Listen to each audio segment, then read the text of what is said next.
హమ్మయ్య! ఇంకా జాబ్ కొట్టేసానురా అని హ్యాపీగా ఉన్న నాకు సడెన్‌గా బొమ్మ మొత్తం రివర్స్ అయిపోయింది. ఏంటనుకుంటున్నారా? అయితే వినండి.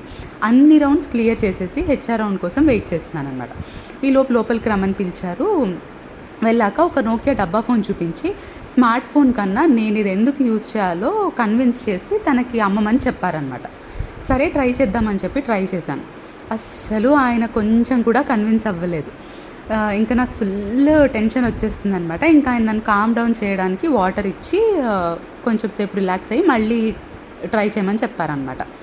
మళ్ళీ ట్రై చేశాను కానీ ఆయన ఇంకా కన్విన్స్ అవ్వలేదు. ఇంకా రిజెక్ట్ చేశారనమాట. ఇంకా ఏడుస్తూనే ఉన్నాననమాట చాలా రోజులు. ఆ తర్వాత కొన్ని రోజులకి మళ్ళీ జాబ్ వచ్చింది. ఇప్పుడు 11 సంవత్సరాల తర్వాత ఆలోచిస్తే ఆ రోజు ఆ ఇంటర్వ్యూ నాకు ఉద్యోగం ఇవ్వలేదు, కానీ ఓటమిని ఎలా ఎదుర్కొని ముందుకు వెళ్ళాలనే ధైర్యాన్ని ఇచ్చింది. మీ ఇంటర్వ్యూ ఎక్స్పీరియన్సెస్ ఏంటో కామెంట్ చేయండి. నచ్చితే లైక్ చేయండి, షేర్ చేయండి, సబ్స్క్రైబ్ టు అమ్మ చెప్పింది.